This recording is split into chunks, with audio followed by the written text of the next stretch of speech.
ನಿಮ್ಮ ಡೈರೆಕ್ಟರ್ ಒಂದಷ್ಟು ರೊಮ್ಯಾಂಟಿಕ್ ಸೀನ್ಸ್ಗಳನ್ನು ನಿಮ್ಮ ಹತ್ರ ಮಾಡಿಸಿದ್ದಾರೆ. ಸೋಷಿಯಲ್ ಮೀಡಿಯಾಲು ಅದು ಟ್ರೆಂಡ್ ಆಗಿದೆ.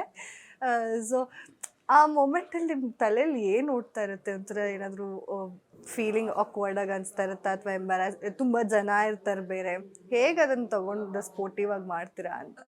ಫಸ್ಟ್ ಸೀರಿಯಲ್ ಮಾಡಬೇಕಾದ್ರೆ ಸ್ವಲ್ಪ ಆ ಥರ ಅನ್ನಿಸ್ತಾ ಇತ್ತು, ಬಿಕಾಸ್ ಫಸ್ಟ್ ಟೈಮ್ ಅಲ್ಲ ಅಂತ. ಇಷ್ಟೊಂದು ಜನ ಇದ್ದಾರಲ್ಲ, ಹೆಂಗೆ ಆ್ಯಕ್ಟ್ ಮಾಡೋದು ಅಂತ ಇತ್ತು. ಬಟ್ ಅದು ಹೋಗ್ತಾ ಹೋಗ್ತಾ ಹೋಗ್ತಾ ಕಮ್ಮಿ ಆಗೋಗಿದೆ. ಇವಾಗಂತೂ ಇಲ್ಲವೇ ಇಲ್ಲ. ಇವಾಗ 10 ಅಲ್ಲ 100 ಜನ ಯಾರೇ ಬಂದ್ರು ನನ್ನ ಕೆಲಸ ನಾನು ಮಾಡಬೇಕು ಅನ್ನೋ ರೇಂಜಿಗಿದ್ದೀನಿ. ಆ್ಯಂಡ್ ಯಶ್ವಂತ್ ಬಗ್ಗೆ ಹೇಳಬೇಕು ಅಂದರೆ ಈಸ್ ವೆರಿ ವೆರಿ ಒಂಥರ ಕೂಲು ಕಾಮು ಆ ಥರ. ಆಮೇಲೆ ಇನ್ನೊಂದೇನೆಂದರೆ ಕಂಫರ್ಟೇಬಲ್ ಕೋ ಆರ್ಟಿಸ್ಟ್ ಅಂತ ಹೇಳ್ಬೋದು. ಅವ್ರ ಜೊತೆ ಆ್ಯಕ್ಟ್ ಮಾಡಬೇಕಾದ್ರೆ ಸಿಕ್ಕಾಪಟ್ಟೆ ಕಂಫರ್ಟೇಬಲ್ ಫೀಲ್ ಮಾಡ್ತೀನಿ ನಾನು. ಅಷ್ಟು ಫೀಲ್ ಮಾಡಿಸ್ತಾರೆ ಅವರು. So I think thanks to him. ಈಗ ಸ್ಕೂಲ್ ಡೇಸಲ್ಲಿ ಈ ಕ್ಲಾಸ್ ರೂಮಲ್ಲಿ ತಿನ್ನೋದು, ಹಾಗೆ ಅವ್ರಿಗೆ ಗಿಚ್ಚೋದು, ಈ ಥರ ಎಲ್ಲ ಒಂದಷ್ಟು ಆ್ಯಕ್ಟಿವಿಟೀಸ್ನ ಯೂಶಲ್ ಆಗಿ ಮಾಡ್ತಾ ಇರ್ತೀವಿ. ನೀವು ಆ ಥರ ಏನಾದರೂ ಸ್ಕೂಲಲ್ಲಿ ಹೈಪರ್ ಆ್ಯಕ್ಟಿವಾ ಹೇಗೆ? Cultural first bench student? First bench ಸ್ಟೂಡೆಂಟೇ ನಾನು. ಈ ಥರದ್ದೆಲ್ಲ ಮಾಡಿಲ್ಲ. ಅಂದರೆ ಅಷ್ಟೊಂದು ಅಟೋರಿಯಸ್ ಅಲ್ಲ ನಾನು, ತುಂಬ ಸೈಲೆಂಟೇನೆ. ಅಂದರೆ ಸ್ಕೂಲ್ ಟೈಮಲ್ಲಂತೂ ಕಂಪ್ಲೀಟ್ ಸೈಲೆಂಟ್ ನಾನು. ಓಕೆ, ಹೋಗ್ತಿದ್ದೆ, ಕೂತ್ಕೋತಿದ್ದೆ, ಏನು ಹೇಳ್ತಾರೆ ಅದನ್ನು ಬರ್ಕೊಂಡು ನೀಟಾಗಿ ಬರೋದು, ಅಷ್ಟೇ ಇದ್ದಿದ್ದು.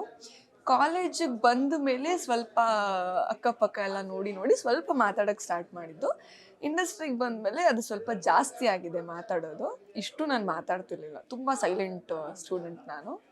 ಎಲ್ಲರೂ ಹೇಳೋರು, ಯಾವುದಕ್ಕೂ ಬರಲ್ವಲ್ಲ ನೀನೊಂದು, ಸ್ಪೋರ್ಟ್ಸಿಗೆ ಬರಲ್ಲ, ಯಾವುದಕ್ಕೂ ಬರಲ್ಲ, ಕಲ್ಚರಲ್ ಅಂದರೆ ಫಸ್ಟ್ ಹೋಗ್ಬಿಡ್ತೀಯ ನೀನು ಅಂತ. ಅದ್ರಲ್ಲಿ ಮಾತ್ರ ಹೈಪರ್ ಆ್ಯಕ್ಟಿವ್ ಇದ್ದೇ ಬಿಟ್ಟರೆ ನಾರ್ಮಲ್ ಇದರಲ್ಲೆಲ್ಲ ಇರಲಿಲ್ಲ. ನಟೋರಿಯಸ್ ಟೈಪ್ ಅಲ್ವೇ ಅಲ್ಲ. ಯಾವತ್ತದು ಸೆಟ್ಟಿಗೆ ಹುಷಾರಿಲ್ಲ, ನಾನು ಬರಲ್ಲ ಅಂತ ಸುಳ್ಳು ಹೇಳಿ ಮನೇಲಿ ಮಲಗಿದ್ದು ಅಥವಾ ಹೊರಗಡೆ ಹೋಗಿದ್ದಿದ್ಯಾ? ಹಾಂ, ಇದೆ ಒಂದು 2-3 ಸಲ ಇದೆ. ಅಂದರೆ ನನಗೆ ತುಂಬ ಹಿಂದಿನ ದಿನ ಏನಾದರೂ ಸಿಕ್ಕಾಪಟ್ಟೆ ಹೆವಿ ಸೀನ್ಸ್ ಇತ್ತು, ಸಿಕ್ಕಾಪಟ್ಟೆ ಎನರ್ಜಿ ಹಾಕಿ ಮಾಡೋವಂಥ ಸೀನ್ಸ್ ಏನಾದರೂ ಇದ್ದಾಗ ನಂಗೆ ಹುಷಾರಿಲ್ಲ, ಜ್ವರ ಬಂದಿದೆ, ಮಧ್ಯಾಹ್ನದ ಮೇಲೆ ಬರ್ತೀನಿ ಅಂದರೆ ಬರೋದೇ ಇಲ್ಲ ಅಂತ ಯಾವತ್ತೂ ಹೇಳಿಲ್ಲ. ಮಧ್ಯಾಹ್ನದ ಮೇಲೆ ಬಂದರೆ ಪರವಾಗಿಲ್ವಾ, 1-2 ಗಂಟೆ ಮೇಲೆ ಬಂದರೆ ಪರವಾಗಿಲ್ವಾ, ಹಂಗೆ ಹಿಂಗೆ ಅಂತ ಹೇಳಿದ್ದೀನಿ. ಸೊ ನಿಮಗೆ ಫೇವ್ರೆಟ್ ಫುಡ್ ಯಾವುದು? ಮಸಾಲೆ ದೋಸೆ. ನಾನೆಲ್ಲೋ ನೀವು ಚೈನೀಸ್, ನಾರ್ತ್ ಈಸ್ ಆ ಥರ. ನಾನು ಸ್ವಲ್ಪ ಜಂಕ್ ತಿನ್ನಲ್ಲ, ಅಷ್ಟೊಂದು ತಿನ್ನಲ್ಲ. ಮಸಾಲೆ ದೋಸೆ ಎನಿ ಟೈಮ್ ಕೊಟ್ಟರು ತಿಂತೀನಿ. ಫೇವ್ರೆಟ್? ಹಾಂ, 3 ಹೊತ್ತು ಕೊಟ್ಟರು ತಿಂತೀನಿ. ಅದಕ್ಕೆ ಸಣ್ಣ ಇದ್ದೀರಾ ಹೇಗೆ? ಹಂಗೆಲ್ಲ ಏನೂ ಇಲ್ಲ. ಅಯ್ಯೋ, ಹಂಗಂತ ದಿನ ಏನು ತಿನ್ನಲ್ಲ ನಾನು ಎಲ್ಲನೂ ತಿಂತೀನಿ. ಬಟ್ ಶುಗರ್ ಮತ್ತು ಮೈದಾ ಅದು 2 ಮಾತ್ರ ತಿನ್ನಲ್ಲ. ಬಿಟ್ಟರೆ ನಾನು ರೈಸ್ ತಿಂತೀನಿ, ಚಪಾತಿ ತಿಂತೀನಿ, ಎಲ್ಲ 3 ಹೊತ್ತು ತುಂಬ ಚೆನ್ನಾಗಿ ಊಟ ಮಾಡ್ತೀನಿ. ಬಟ್ ಅದೇ ಥರ 1 ಅವರ್ ಸಖತ್ತಾಗಿ ವರ್ಕೌಟ್ ಮಾಡ್ತೀನಿ ಆ ಥರ. ಈಗ ಸ್ಕೂಲ್ ಕ್ರಶ್, ಕಾಲೇಜ್ ಕ್ರಶ್, ಅಥವಾ ಪ್ರೊಫೆಷನಲ್ಲೇ ಸೆಲೆಬ್ರಿಟಿ ಕ್ರಶ್, ಆ ಥರ ದಿವ್ಯಾ ಅವ್ರಿಗೆ ಯಾರು ಇರಲಿಲ್ವಾ? ಸ್ಕೂಲ್ ಟೈಮಲ್ಲಿ ಒಂದಿತ್ತು ಕ್ರಶ್ಶು. ಬೇಡ ಪಾಪ, ಅವರಿಗೂ ಲೈಫಲ್ಲಿ ಆರಾಮಾಗಿದ್ದಾರೆ ಇವಾಗ. ಇತ್ತು. ಬಟ್ ಅಂದರೆ ಆ ಟೈಮಲ್ಲಿ ಅದು ಕ್ರಶ್ ಅಂತಲೂ ಗೊತ್ತಿರಲಿಲ್ಲ. ಅವಾಗ ನೋಡಿದಾಗ ವಾವ್ ಚೆನ್ನಾಗಿದ್ದಾನಲ್ಲ ಹುಡುಗ ಅಂತ ಅನಿಸಿದ್ದಿದೆ ಅಷ್ಟೇ. ಕ್ರಶ್ ಅಂತ ಪ್ರೊಫೆಷನಲಿ ಇಲ್ಲ. ಸೆಲೆಬ್ರಿಟಿ ಕ್ರಶ್ ಅಂದರೆ ವಾವ್ ಚೆನ್ನಾಗಿದ್ದಾರೆ ಅನ್ನೋದಕ್ಕಿಂತ ಅವ್ರ ಪರ್ಸ್ನಾಲಿಟಿ ನಂಗೆ ತುಂಬ ಇಷ್ಟ. ಲವ್ಲಿ ಸ್ಟಾರ್ ಪ್ರೇಮ್ ಅವರಿದ್ದಾರಲ್ಲ, ಸೊ ಅವ್ರ ಪರ್ಸ್ನಾಲಿಟಿ ನಂಗೆ ತುಂಬ ಇಷ್ಟ. ಆ್ಯಸ್ ಅ ಪರ್ಸನ್ ಅವ್ರು ನಂಗೆ ತುಂಬ ಇಷ್ಟ ಆಗ್ತಾರೆ. ಯಾಕಂತಂದರೆ ಲೈಕ್ ಅವರು ಹುಡುಗಿರ ಮನಸ್ಸನ್ನ ಅರ್ಥ ಮಾಡ್ಕೊಂಡಿರೋ ರೀತಿ, ಆ್ಯಂಡ್ ಅವ್ರ ವೈಫ್ನ ಇಷ್ಟಪಡೋ ರೀತಿ, ಅವ್ರ ವೈಫ್ನ ಲವ್ ಮಾಡೋ ರೀತಿ ನಂಗೆ ಅದು ತುಂಬ ಇಷ್ಟ ಆಗುತ್ತೆ. ಸೊ ಆ್ಯಸ್ ಅ ಪರ್ಸನ್ ನನಗೆ ಅವ್ರು ತುಂಬ ಇಷ್ಟ ಆಗ್ತಾರೆ. ಫೇವ್ರೆಟ್ ಹೀರೋ ಅಂತ ಬಂದರೆ, ನಮ್ಮ ಕನ್ನಡ ಸಿನಿಮಾ ಅಲ್ಲಿ ಫೇವ್ರೆಟ್ ಹೀರೋಯಿನ್ ಅಂತ ಬಂದರೆ ನೀವು ಯಾರನ್ನ ತುಂಬ ಅಡ್ಮೈರ್ ಮಾಡಿ ಓಕೆ ನಾನು ಇವ್ರ ಥರ ಆದರೆ ಆಗ್ಬೋದಪ್ಪ ಅಂತ ಅನಿಸಿದ್ದು? ನನ್ನ ಫೇವ್ರೆಟ್ ಹೀರೋ ಅಂದರೆ ಆಬ್ವಿಯಸ್ಲಿ ಡಿ ಬಾಸ್. ಅದು ಎಲ್ರಿಗೂ ಗೊತ್ತಿದೆ ಅನಿಸುತ್ತೆ. ಹೀರೋಯಿನ್ ನನಗೆ ಐಂದ್ರಿತಾ ರೈ ಅವರು ಸಖತ್ ಇಷ್ಟ ಆಗ್ತಾರೆ. ನೀವು ಡಿ ಬಾಸ್ ಅಂದರೆ ಸಾಕಷ್ಟು ಜನಕ್ಕೆ ಡಿ ಬಾಸ್ ಅಂದರೆ ತುಂಬ ಫೇವ್ರೆಟ್. ಈಗ ಅವ್ರ ಡೆವಿಲ್ ಸಿನಿಮಾ ಕೂಡ ಶೂಟಿಂಗ್ ಆಗ್ತಾ ಇದೆ. ಸೊ ಏನು ಹೇಳ್ತೀರಾ ನಿಮ್ಮ ಡಿ ಬಾಸ್ಗೆ? ಇಲ್ಲ, ಆ್ಯಕ್ಚುಲಿ ತುಂಬ ವೆಯ್ಟ್ ಮಾಡ್ತಾ ಇದ್ದೀನಿ ನಾನು ಡೆವಿಲ್ ಮೂವಿಗೋಸ್ಕರ, ಯಾವಾಗ ಬರುತ್ತೆ ಅಂತ. ಆ್ಯಸ್ ಅ ಫ್ಯಾನ್ ಹೋಗಿ ಚೆನ್ನಾಗಿ ಮೂವಿ ನೋಡಬೇಕು ಅಂತ ಕಾಯ್ತಾ ಇದ್ದೀನಿ ಆ್ಯಕ್ಚುಲಿ ನಾನು. ಸೊ ಹೋಪ್ಫುಲಿ ಈ ವರ್ಷ ಬಂದರೆ ಚೆನ್ನಾಗಿರುತ್ತೆ. ಹೋಗಿ ವಿಸಿಲ್ ಎಲ್ಲ ಹಾಕಿ ಓ ಡೆಫಿನೆಟ್ಲಿ. ಅಂದರೆ ನೀವು ಥಿಯೇಟರಿಗೆ ಹೋದಾಗ ಜನ ಯಾವತ್ತು ರೆಕಗ್ನೈಸ್ ಮಾಡಿ ನಾನು ಮಾಸ್ಕ್ ಹಾಕೊಂಡು ಹೋಗ್ತೀನಿ. ಈಗ ಕ್ರಶ್ ಅಂತ ಬಂದ್ವಿ, ಹಾಗಾದರೆ ದಿವ್ಯಾ ಅವರಿಗೆ ತುಂಬ ಜನ ಕೇಳಿರ್ತಾರೆ ನಿಮ್ಮ ಮದುವೆ ಯಾವಾಗ ಅನ್ನೋದು. ಮದುವೆ ಇಷ್ಟು ಬೇಗ ಯಾಕೆ, ಇನ್ನೂ ಕೆಲಸ ತುಂಬ ಇದೆ ಕೆಲಸ. ತುಂಬ ಜನ ವೆಯ್ಟ್ ಮಾಡ್ತಾ ಇರ್ತಾರೆ ಏನಾದರೂ ನಮಗೂ ಆಪರ್ಚುನಿಟಿ ಸಿಗುತ್ತೇನೋ ಅಂತ. ಸೊ ಹೇಳಿ, ನಿಮ್ಗೆ ಏನಾದರೂ ಒಂದು ಹುಡುಗ ಹೀಗೆ ಇರಬೇಕು ಹಾಗೆ ಇರಬೇಕು ಆ ಥರ ಎಲ್ಲ ಏನಾದರೂ ಇದೆಯಾ? ಹುಡುಗ ರೆಸ್ಪಾನ್ಸಿಬಿಲಿಟಿ ಇರೋವಂಥ ಹುಡುಗ ಆಗಿರಬೇಕು ಆ್ಯಂಡ್ ರೆಸ್ಪೆಕ್ಟ್ ಕೊಡೋ ಅಂಥ ಹುಡುಗ ಆಗಿರಬೇಕು. ಸ್ಪೆಷಲಿ ನನಗೆ ಎಷ್ಟು ರೆಸ್ಪೆಕ್ಟ್ ಕೊಡ್ತಾರೋ ನನ್ನ ಪ್ರೊಫೆಷನ್ಗೂ ಅವ್ರು ಅಷ್ಟೇ ರೆಸ್ಪೆಕ್ಟ್ ಮಾಡೋವಂಥ ಹುಡುಗ ಆಗಿರಬೇಕು. ಆ್ಯಂಡ್ ಪಕ್ಕಾ ಫ್ಯಾಮಿಲಿ ಮ್ಯಾನ್ ಆಗಿರಬೇಕು. ಅಂದರೆ ಇವಾಗ ಫ್ರೆಂಡ್ಸು ಫ್ಯಾಮಿಲಿ ಅಂತ ಬಂದಾಗ ಅವ್ರ ಫಸ್ಟ್ ಪ್ರಿಫರೆನ್ಸ್ ಫ್ಯಾಮಿಲಿಗೆ ಕೊಡೋವಂಥ ಹುಡುಗ ಆಗಿರಬೇಕು. ಬಿಕಾಸ್ ನಾನು ಹಾಗೆ. ಸೊ ಅವರು ಅದೇ ಥರ ಇದ್ದರೆ ಲೈಫ್ ಲೀಡ್ ಮಾಡೋಕ್ಕೆ ಈಸಿ ಆಗುತ್ತೆ, ಈಸಿ ಗೋಯಿಂಗ್ ಇರುತ್ತೆ ಅನ್ನೋ ಕಾರಣಕ್ಕೆ ಇಷ್ಟಿದ್ರೆ ಸಾಕು ಅನ್ಸುತ್ತೆ. ಆಬ್ವಿಯಸ್ಲಿ ಕೇರ್ ಮಾಡೋದು ಅದೆಲ್ಲ ಇದ್ದೇ ಇರುತ್ತೆ. ಇಷ್ಟಿದ್ರೆ ಸಾಕು ಅನ್ಸುತ್ತೆ. ಅಂದರೆ ನೋಡಿ, ಅವ್ರು ಆಲ್ರೆಡಿ ಲಿಸ್ಟ್ ಹೇಳಿದ್ರು, ಅವ್ರು ಇನ್ನೂ ಸಿಂಗಲ್ ಇದ್ದಾರೆ. ಸಿಂಗಲ್ ತಾನೆ, ಪರವಾಗಿಲ್ಲ ಪಾಪ ನಮ್ಮ ಹುಡುಗರು ಹಾರ್ಟ್ ಇವಾಗ ಒಂದು ಸ್ವಲ್ಪ ನೆಮ್ಮದಿ ಆಗಿರುತ್ತೆ. ಅವ್ರು ಸಿಂಗಲ್ ಇದ್ದಾರೆ, ಅವ್ರಿಗೆ ಈ ಥರ ಕ್ವಾಲಿಟೀಸ್ ಇರೋ ಹುಡುಗ ಸಿಕ್ಕಿದ್ರೆ ಅಪ್ರೋಚ್ ಮಾಡಿ ನೋಡಿ. ನಿಮ್ಮ ಲಕ್ ಟ್ರೈ ಮಾಡಿದ್ರು ಮಾಡ್ಬೋದು, ಅವ್ರಿಗೆ ಇಷ್ಟ ಆದರೂ ಆಗ್ಬೋದು. ಸೊ ಅಪ್ಲಿಕೇಶನ್ಸ್ ಬರೋಕ್ಕೆ ಸ್ಟಾರ್ಟ್ ಆಗುತ್ತೆ ನಾಳೆಯಿಂದ. ಎಲ್ಲ DM ಮಾಡಿಬಿಡಿ ಇನ್ಸ್ಟಾಗ್ರಾಮಲ್ಲಿ. ಆಕ್ಸೆಪ್ಟ್ ಮಾಡೋಣ. ಒಳ್ಳೆ ಪ್ರೊಫೈಲ್ ಸಿಕ್ಕಿದ್ರೆ. ಅದೇ ನನಗೆ ಯಾವ ಥರ ಕ್ವಾಲಿಟಿ ಇರೋ ಹುಡುಗ ಬೇಕೋ ಆ ಥರ ಸಿಕ್ಕಿದ್ರೆ ವೈ ನಾಟ್ ಟ್ರೈ ಮಾಡ್ಬೋದು. ಈ ಒಂದು ಮಾತು ಸಾಕು. ಎಲ್ಲರೂ ನಾಳೆಯಿಂದ ಒಂದೊಂದೇ ಮೆಸೇಜಸ್ ನಾವಿದ್ದೀವಿ, ನಮ್ಮ ಅಪ್ಲಿಕೇಶನ್ನು ತಗೊಳ್ಳಿ ಅಂತ. ಎಲ್ಲ ನೆನ್ಪಿಟ್ಕೊಳ್ಳಿ, ಹುಡುಗರ ಸಿಂಗಲ್ ಇದ್ದಾರೆ. ಇನ್ನು ದಿವ್ಯಾ ಅವರು ಇಷ್ಟು ಕ್ಯೂಟಾಗಿರೋ ಹುಡುಗಿ ಸಿಂಗಲ್ ಆಗಿದ್ದಾರೆ ಅಂದರೆ ನೀವೇನು ಮಾಡ್ತಾ ಇದ್ದೀರಾ ಅಂತ ನಾನು ನಿಮಗೆ ಪ್ರಶ್ನೆ ಮಾಡಬೇಕೀಗ. ಇಲ್ಲ, ಆ್ಯಕ್ಚುಲಿ ಏನು ಗೊತ್ತಾ, ಎಲ್ಲ ಹುಡುಗರು ಇವ್ರಿಗೆ ಬಾಯ್ ಫ್ರೆಂಡ್ ಇರಲ್ವಾ ಅಂತಾನೆ ಯಾರು ಬಂದು ಅಪ್ರೋಚ್ ಮಾಡಲ್ಲ ನನಗೆ. ಬೇಜಾರಾಗ್ತಾರೆ. ನೀವು ಇದಕ್ಕಾದ್ರೂ ನೀವು ಅಪ್ರೋಚ್ ಮಾಡಬೇಕು. ಅವ್ರಿಗಿನ್ನೂ ಬಾಯ್ ಫ್ರೆಂಡ್ ಎಲ್ಲ ಕ್ಲಾರಿಟಿ, ಗ್ಯಾರಂಟಿ ನ್ಯೂಸ್ನಲ್ಲಿ ಗ್ಯಾರಂಟಿಯಾಗಿ ಹೇಳ್ತಾ ಇದೀನಿ, ಅವ್ರಿಗೇನು ಬಾಯ್ ಫ್ರೆಂಡ್ ಸಿಂಗಲ್ ಇದ್ದಾರೆ. ಸೊ ಅಪ್ಲೈ ಮಾಡ್ಬೋದು, ಅಪ್ಲಿಕೇಶನ್ ಹಾಕ್ಬೋದು. ಹಾಗಾದರೆ ಫಸ್ಟ್ ಲವ್ ಏನಾದರೂ ಆಗಿದೆಯಾ? Breakup, love, relation? ಬ್ರೇಕಪ್ ಅಂತ ಹೇಳೋಕ್ಕಾಗಲ್ಲ, ಯಾಕಂದರೆ ಅದು ಒನ್ ಸೈಡ್ ಲವ್. ಸೊ ಹೋಗಿ ನಾನು ಹೇಳೇ ಇಲ್ಲ ಅಂತಂದಾಗ ಅದು ಬ್ರೇಕಪ್ ಅನ್ನೋ ವಿಷಯ ಬರೋದೇ ಇಲ್ಲ.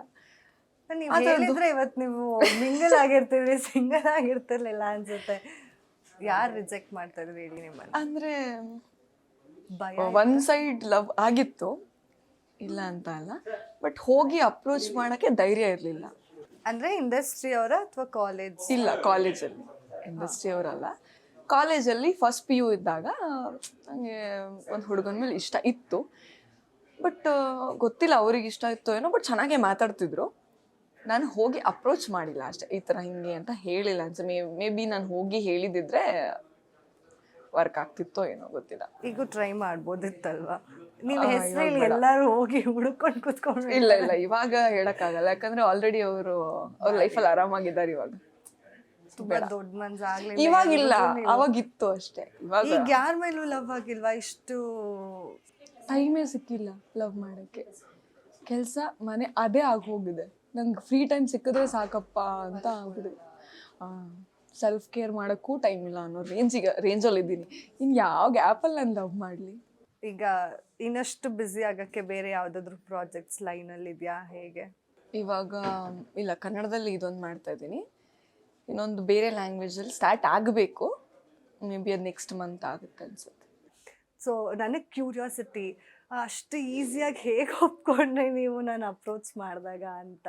ಇಲ್ಲ, ಅಂದರೆ ನಾನು ತುಂಬ ಪ್ರೈವೇಟ್ ಪರ್ಸನ್ ಆಯಿತಾ. ನನ್ನ ಪರ್ಸ್ನಲ್ ಲೈಫ್ನ ಎಷ್ಟು ಪ್ರೈವೇಟಾಗಿ ಇಟ್ಕೊಳಕ್ಕೆ ಸಾಧ್ಯನೋ ಅಷ್ಟು ಪ್ರೈವೇಟಾಗಿ ಇಟ್ಕೊಳಕ್ಕೆ ಇಷ್ಟಪಡ್ತೀನಿ.